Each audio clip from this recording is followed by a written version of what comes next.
Welcome back to our channel. అందరూ ఎలా ఉన్నారండి? నేనైతే చాలా బాగున్నాను. ఐ హోప్ మీరందరూ కూడా చాలా బాగున్నారు అనుకుంటున్నాను. సో మీరు ఎలా ఉన్నారు అనేది నాతో కామెంట్ సెక్షన్లో షేర్ చేసేసుకోండి ఫ్రెండ్స్. సో ఫ్రెండ్స్, ఈరోజు మన వీడియో ఏంటి అనేది చూస్తున్నారా? సో ఈరోజు ఒక మంచి వీడియోతో వచ్చేసానండి. ఆ వీడియో ఏంటి అని చూపించే ముందు ఎవరైనా మొదటిసారిగా మన వీడియోస్ ఇప్పుడే చూస్తున్నట్లయితే సో ఫ్రెండ్స్, తప్పకుండా కిందున్న సబ్స్క్రైబ్ బటన్ వెంటనే ప్రెస్ చేసి మన ఛానల్ని సబ్స్క్రైబ్ చేసుకోండి. అలాగే పక్కనే ఉన్న బెల్ ఐకాన్ని అలా ఒకసారి హిట్ చేయండి. దానివల్ల నేను ఏ వీడియోస్ పెట్టినా మీకు వెంటనే నోటిఫికేషన్స్ వస్తూ ఉంటాయి.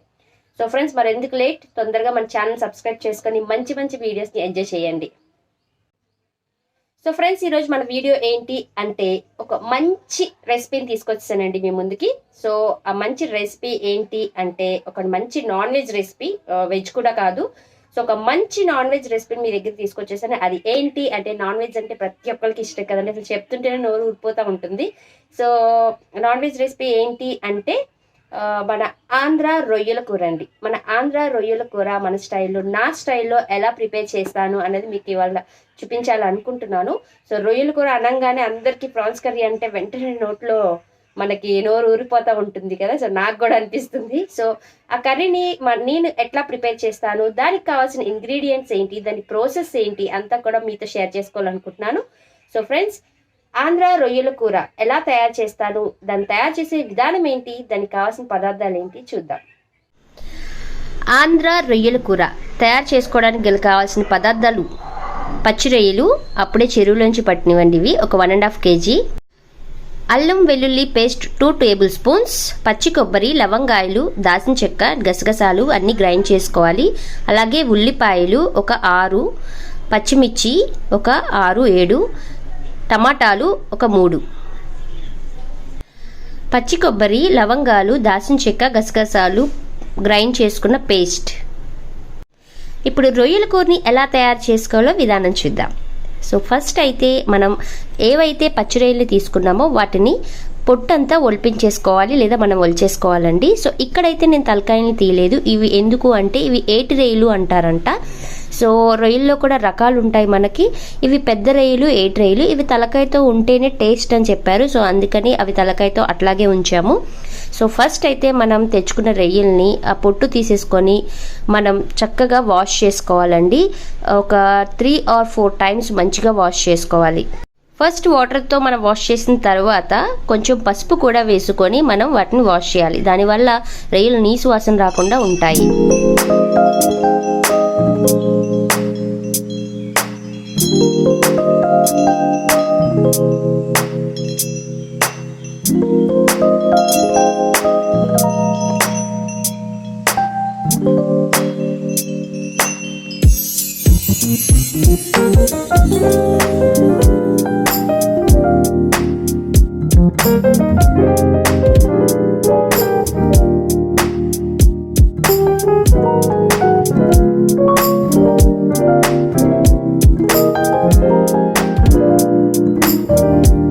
రొయ్యల కూర తయారు చేయడానికి కావాల్సిన మసాలాలండి ఇవి. సో ఇవి ఏమేమి కావాలి అన్నది ఇప్పుడు చూపిస్తున్నాను. దాల్చిన చెక్క, గసగసాలు, పచ్చి కొబ్బరి, లవంగాలు, అలాగే మనం ధనియాలు కూడా యాడ్ చేసుకోవచ్చు. ఇవన్నీ కూడా మనం గ్రైండ్ చేసుకోవాలి.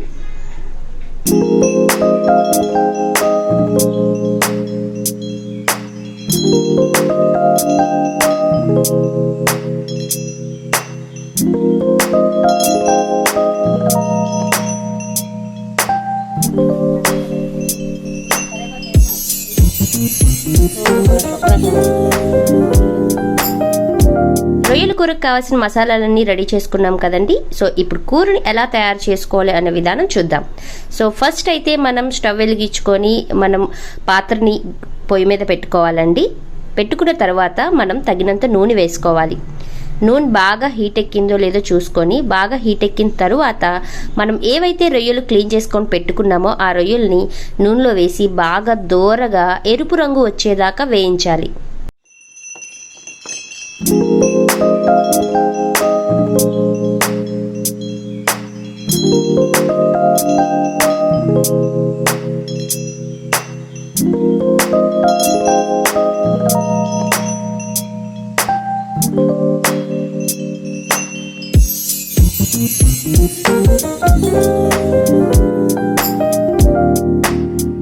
సో ఏవైతే రొయ్యలు వేయిస్తున్నామో అవి వాటిని కొంచెం గరిటతో అటు ఇటు తిప్పుతూ ఉండాలండి. అన్ని రొయ్యలు కూడా మనకి ఎర్రగా దోరగా వేగాలి. సో ఎప్పుడైతే రొయ్యలు వేగుతూ ఉంటాయో అప్పుడు వాటిలో ఉన్న వాటర్ అంతా కూడా మనకి పాత్రలోకి దిగిపోతూ ఉంటుంది. సో ఆ వాటర్ని మనం దగ్గరికి అయిపోయే వరకు కూడా మనం ఉంచుకోవచ్చు. లేదు అంటే ఆ వాటర్ని సపరేట్గా తీసేసి మళ్ళీ మనం కర్రీలో యాడ్ చేసుకోవచ్చు.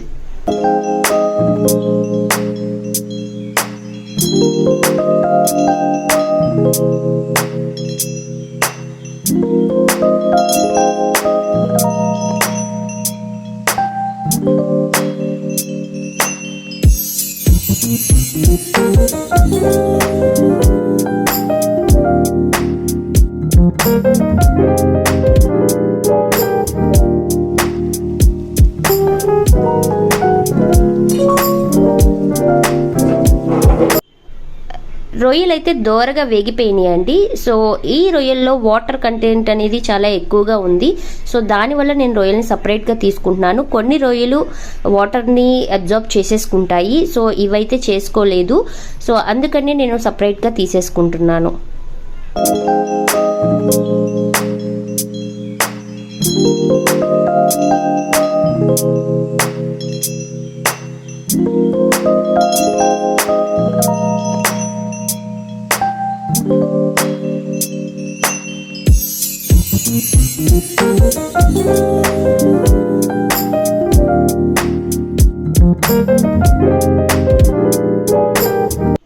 ఇప్పుడైతే మనం ఆల్రెడీ నూనె వేసాం కాబట్టి ఇప్పుడు మనం ఏవైతే కట్ చేసుకొని పెట్టుకున్నామో ఆ ఆనియన్స్ని వేసుకోవాలి.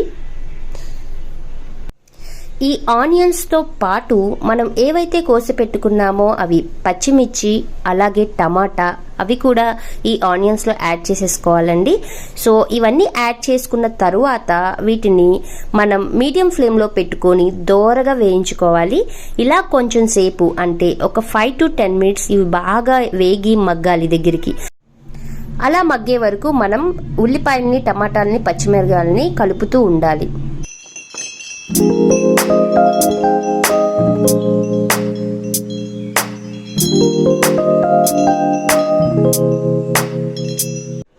ఫ్రెండ్స్ ఇప్పుడైతే ఉల్లిపాయలు అవి మగ్గిపోయినాయి. సో ఇప్పుడు మనం తగినంత సాల్ట్ వేసుకోవాలండి. రుచికి తగినంత సాల్ట్ని మనం యాడ్ చేసుకోవాలి.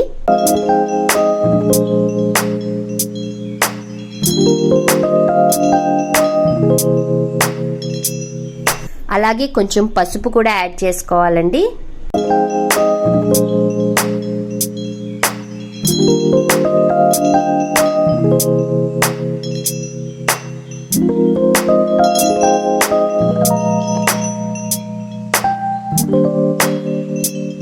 ఉప్పు పసుపు ఈ రెండు యాడ్ చేసుకుని ఇలా బాగా కలుపుకున్న తరువాత మనం ఏవైతే ముందు గ్రైండ్ చేసుకొని పెట్టుకున్నామో అల్లం వెల్లుల్లి జీలకర్ర పేస్ట్ని ఒక 2 tablespoons వేసుకోండి. వేసుకున్న తర్వాత దీన్ని కూడా బాగా మగ్గపెట్టుకోవాలి. అంటే ఆ ఉల్లిపాయల్లో టమాటాల్లో వాటిల్లో అల్లం వెల్లుల్లి పేస్ట్ ఫ్లేవర్ అనేది బాగా తెలిసేలాగా మనం మిక్స్ చేసుకోవాలి. సో ఇది మిక్స్ చేస్తున్నప్పుడు మనకి మంచి స్మెల్ అనేది వస్తుందండి. చాలా మంచి స్మెల్ వస్తుంది. ఎందుకంటే నాన్ వెజ్ వండుతున్నామంటేనే మనకి ముందు అల్లం వెల్లుల్లి పేస్ట్ అనేది చాలా ఇంపార్టెంట్. సో దీనితో పాటు కరివేపాకు కొంచెం యాడ్ చేసుకోవాలి. ఇవన్నీ యాడ్ చేసుకున్న తరువాత మీడియం ఫ్లేమ్లో పెట్టి కొంచెం సేపు బాగా మగ్గనివ్వాలండి.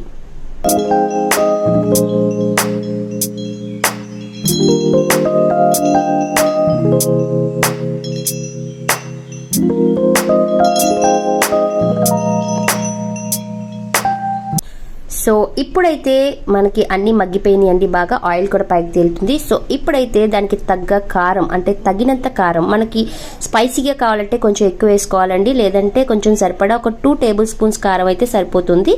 సో ఆల్మోస్ట్ మనం పచ్చిమిరపకాయలు కూడా ఎక్కువ వేసాం. ఎందుకు అంటే నాన్ వెజ్ అంటే స్పైసీగా ఉంటేనే బాగుంటుంది కనుక. సో నేనైతే పచ్చికారాన్ని అంటే మసాలా కారం కాకుండా పచ్చికారాన్ని ఒక 2 tablespoons అయితే యాడ్ చేసుకున్నానండి. సో ఇప్పుడు ఇది బాగా మగ్గనివ్వాలి. బాగా ఆ ఆయిల్ అనేది మనకి బయటికి తేలే వరకు మనం మగ్గనివ్వాలి. తర్వాత ఏవైతే పచ్చి రొయ్యలు మనం ముందు ఫ్రై చేసుకొని పక్కన పెట్టుకున్నామో ఆ రొయ్యలను కూడా ఇందులో యాడ్ చేసుకోవాలి. యాడ్ చేసుకొని బాగా కలిపి మిక్స్ చేసుకోవాలండి.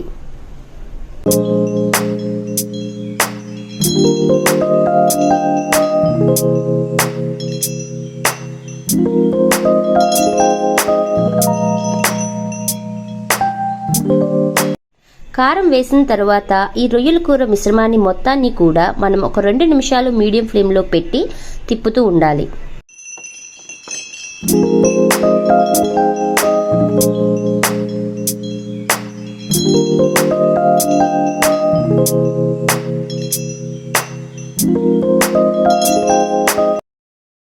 సో ఫ్రెండ్స్, ఇప్పుడైతే మనం ఏదైతే మసాలాకి సంబంధించిన దినుసుని మనం గ్రైండ్ చేసుకొని పెట్టుకున్నామో, పచ్చి కొబ్బరి, దాచిన చెక్క, లవంగాయలు, అలాగే ధనియాలు కూడా మిక్స్ చేసుకోవచ్చు, అలాగే గసగసాలు, కొబ్బరి, ఇవన్నీ కూడా పేస్ట్ చేసుకొని పెట్టుకున్నాం కదా, ఆ మిశ్రమాన్ని ఈ కర్రీలో యాడ్ చేసుకోవాలి. సో ఇప్పుడు ఆ రొయ్యలన్నీ కూడా ఈ మిశ్రమాన్ని బాగా అబ్జార్బ్ చేసుకుంటాయి అండ్ ఇది చాలా టేస్ట్గా కూడా ఉంటుంది లాస్ట్లో ఈ మిశ్రమం వేసుకోవటం వల్ల. సో అందరూ ఇది ఇష్టపడకపోవచ్చు, బట్ ఒకసారి ట్రై చేసి చూడండి, డెఫినెట్గా ఈ ఫ్లేవర్ చాలా బాగుంటుంది.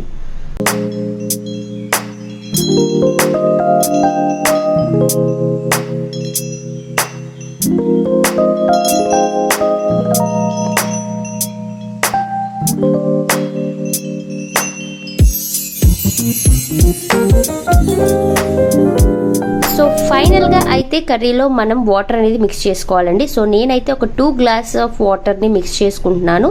సో వాటర్ వేసిన తర్వాత మనం కర్రీని అంతా కూడా మంచిగా కలుపుతూ ఉండాలండి. ఒక 2 మినిట్స్ కలుపుతూ ఉండి, అలాగే మనం మీడియం ఫ్లేమ్లో పెట్టుకొని ఈ కర్రీని ఒక 10 మినిట్స్ వరకు మనం ఉడకనివ్వాలి.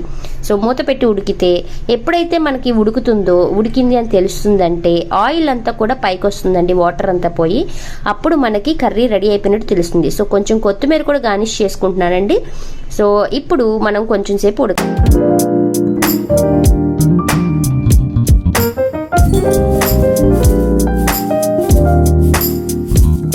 సో ఫ్రెండ్స్, ఫైనల్లీ వేడి వేడి స్పైసీ ఆంధ్ర రొయ్యల కూర రెడీ అయిపోయిందండి.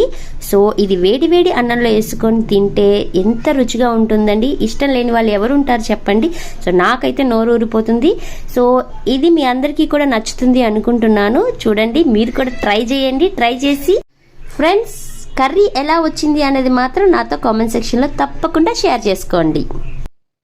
సో ఫ్రెండ్స్, చూసారు కదా ఆంధ్ర రొయ్యల కూర ఎలా తయారు చేశాను అన్నది. చాలా స్పైసీగా, చాలా టేస్టీగా అనిపించిందండి. సో మీరు కూడా ట్రై చేసి చూడండి, తప్పకుండా చాలా అంటే చాలా బాగా వస్తుంది. అండ్ ఇది చాలా పెద్ద రొయ్యలు కాబట్టి ఇంకా టేస్టీగా అనిపిస్తాయి.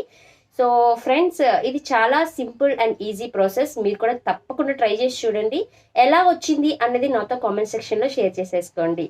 సో ఫ్రెండ్స్, ఈ వీడియో మీ అందరికీ నచ్చింది అనుకుంటున్నాను. ఇలా మరిన్ని మంచి మంచి వంటకాలు, మంచి మంచి వీడియోస్ మీ అందరి ముందుకి తీసుకొస్తాను ఫ్రెండ్స్.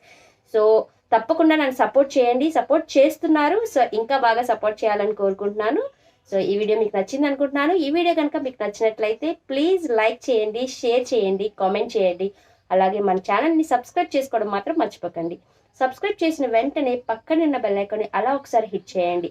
దానివల్ల నేను ఏ వీడియోస్ పెట్టినా మీకు వెంటనే నోటిఫికేషన్స్ వచ్చేస్తూ ఉంటాయి. సో ఫ్రెండ్స్, మరో మంచి వీడియోతో మళ్ళీ మీట్ అవుదాం.